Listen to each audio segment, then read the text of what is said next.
حالانکہ وہ ان چیزوں کو نوٹ نہیں کرتے, لیکن میں اس کا اہتمام کرتا ہوں. میرا بڑے بھائی جب آئے تو اپنے بچوں کو زیادہ فری نہیں کراتا. سمجھ رہے ہیں, یہ کرنی پڑتی ہے احتیاط. اسی طرح میرے بھائی جو نئی نئی جن کی ہوئی بھی ہو, نسخے نہیں مانگا کرو. یہ مشورہ لیا کرو کہ کوئی ایسا عمل بتائیں کہ والدہ کے دل میں میرے خلاف نفرت کے جذبات پیدا نہ ہو, والدہ کو یہ احساس نہ ہو کہ شادی کے بعد بیٹا بدل گیا ہے. ماں کے دل پہ آرے چلتے ہیں. جب بیٹے کی دلہن آتی ہے, وہ کہتی ہے میں نے اپنی چھاتی سے لگا کے جوان کیا, ساری زندگی روٹیاں پکا پکا کے کھلاتی رہی اس کو. کیسا منظر ہوتا ہے آپ دیکھو. گھر میں کوئی ماسی رکھو نا, کوئی ملازم رکھو, 3 دن کھانا پکائے گا, پیسے مانگنے آ جائے گا. نگرانی کرنی پڑتی ہے تمیز سے کام کر رہا ہے کہ نہیں کر رہا. کیسی جب روٹیاں پکانا شروع کی اس نے, بچپن سے کھلاتے کھلاتے بڈھی ہو گئی. 1 روپیہ بھی اس خدمت کا بولو بھائی نہیں مانگتی. وہ کیسے صبح صبح تیار کر کے بچوں کو اسکول بھیجتی ہیں. پھر فکر ہوتی ہے ٹائم پہ پہنچا یا نہیں پہنچا, ایک طویل عرصہ لگتا ہے اس میں. ٹوٹ کے محبت کرتی ہے. اسے پتا ہے کہ میری زندگی میں ایسی محبت یہ کسی اور کو نہیں دے گا, ایسی جذباتی. جب دلہن آتی ہے تو ماں کو یہ احساس ہوتا ہے کہ میں پرانی ہوں اور یہ کیا ہے, نہیں ہے. اس وقت اولاد کی ذمہ داری ہے کوئی ایسا عمل ماں کے سامنے نہ کریں جس سے ماں کو یہ احساس ہو کہ یہ بیٹا شادی کے بعد بولو بھائی بدل گیا ہے. اس لیے اپنی آنے والی بیگم کو بتا دیا کرو کہ بند کمرے میں محبت کی باتیں کریں گے. بند کمرے میں کہوں گا تمہارے لیے چاند, اب وہ تو یہ کرے گا ہی نہیں, وہ تو ایزی لوڈ شادی سے پہلے ہوتا ہے, اب تو ویسے ہی بدل جاتا ہے بندہ. تو اس کو بتا دو بیگم بند کمرے میں تم میری معشوقہ ہو, میری محبوبہ ہو. اماں کے سامنے کون ہے پہلے, اماں ہے. اماں کے سامنے میں تمہاری طرف دیکھوں گا بھی نہیں. اماں کے سامنے ہی آئی لو یو, میں تمہارے جان نثار, میں تمہیں مرتا ہوں, اماں کے سامنے شروع کر دیتے ہیں بات. اماں کے سامنے اسی کی سائڈ, اماں صحیح تو کہہ رہی ہے, اماں یہ تو صحیح کہہ رہی ہے بیگم میری. وہ بیچاری ایسے جیسے تیل کی کڑھائی پہ کوئی جل رہا ہو, ایسے جذبات ہوتے ہیں اس کے.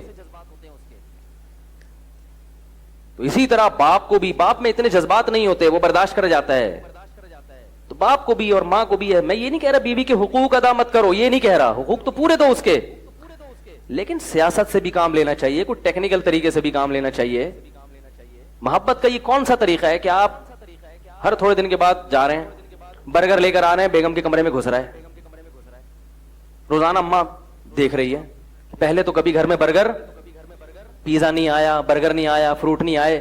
روزانہ آفس سے آتے ہوئے 2 کلو سیب کی بوری لے کے چوہوں کی طرح چھپا کے ہے بھائی کنی کترا کے نکل رہا ہے, گھس رہا ہے. تھوڑا دل بڑا کر لو, سیب لا رہے ہو 2 کلو اماں کے لیے, 1 کلو ابے بول لو نا بیگم کے لیے. آپ بولو اتنے پیسے کے درختوں پہ لگیں گے, مشورے دے رہے ہو. تھوڑے لے آؤ جتنے پیسے اللہ نے دیے. اول تو اللہ نے سب کو رزق دیا ہے, فراوانی دی ہے. تھوڑا سا ماں کو یہ احساس دلا دو کہ اماں میں تم کو بھولا نہیں ہوں, میں بھولا نہیں ہوں, یہ احساس دلا دو باپ کو بھی ماں کو بھی. تو اللہ نے والدین کو ایسا جگر دیا ہے کہ وہ خود آپ سے کہیں گے کہ بیٹا تھوڑا بیگم کو بھی ٹائم دے دیا کرو. ان کو یہ احساس دلاؤ کہ ہم بدلے نہیں ہیں, ہمارے دل میں جتنی محبت آپ کی پہلے تھی وہ محبت اب بڑھ گئی ہے, کم نہیں ہوئی ہے. یہ احساس دلانا پڑتا ہے. آج کل ایک صاحب نے کہا میری شادی ہوئی, میں فروٹ لے کے جاتا ہوں, میری اماں کو تکلیف ہوتی ہے. اماں کو تکلیف ہو رہی, میں اپنی بیوی کو کھلا رہا ہوں. میں نے کہا اماں کو اس سے تکلیف نہیں ہو رہی, تو اپنی بیوی کو کھلا رہا ہے. اماں کو تکلیف ہو رہی ہے کہ مجھے تو کبھی نہیں کھلایا, بیگم آئی ہے تو اب خربوزے بھی آ رہے ہیں اور تربوز بھی آ رہا ہے. سمجھ میں نہیں آ رہی بات. اور میں نے کہا الگ لے جا کے کمرے میں بیگم کے ساتھ کھاؤ ہی نہیں, اماں کے ساتھ بیٹھو, بیگم کو بولو آ جاؤ.